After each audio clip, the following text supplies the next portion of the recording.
Rabbi shrah li sadri wa yassir li amri wahlul 'uqdatam min lisani yafqahu qawli. A'udzubillahi minasyaitonir rajim. Bismillahirrahmanirrahim.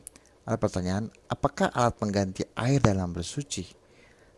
Tanah jawabannya. Tanah merupakan alat pengganti air dalam bersuci. Jika tidak mungkin menggunakan air, baik karena tidak ada atau tidak dikhawatirkan bahaya, maka dalam kondisi seperti ini boleh bersuci dengan tanah atau bertayamum.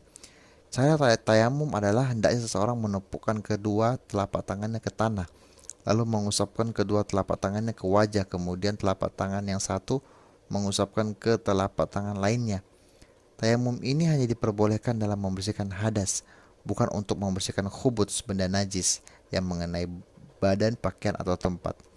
Sebab tujuan membersihkan benda najis di suatu tempat adalah menghilangkan najis itu sendiri. Unsur ta'abbudi tidak menjadi persyaratan dalam menghilangkan najis.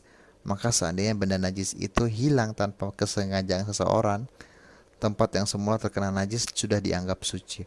Sebagai contoh, tiba-tiba tempat atau pakaian yang terkena najis itu tersiram air hujan, dan najis yang mengenai tempat itu telah hilang karena tersiram air hujan tadi. Dengan demikian tempat tersebut telah suci dengan sendirinya, sekalipun orang itu tidak mengerti dalam masalah taharah ini.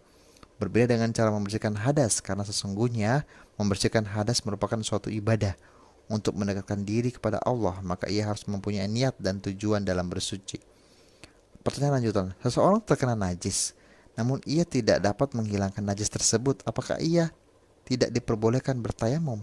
Jawaban, benar, seseorang yang terkena najis dan tidak dapat membersihkannya, maka hendaknya ia mengerjakan sholat dengan pakaian yang dia kerjakan. Tetapi sebaiknya ia meminimalkan najis itu dengan menggosok-gosokkan najis terlebih dahulu dengan cara lain.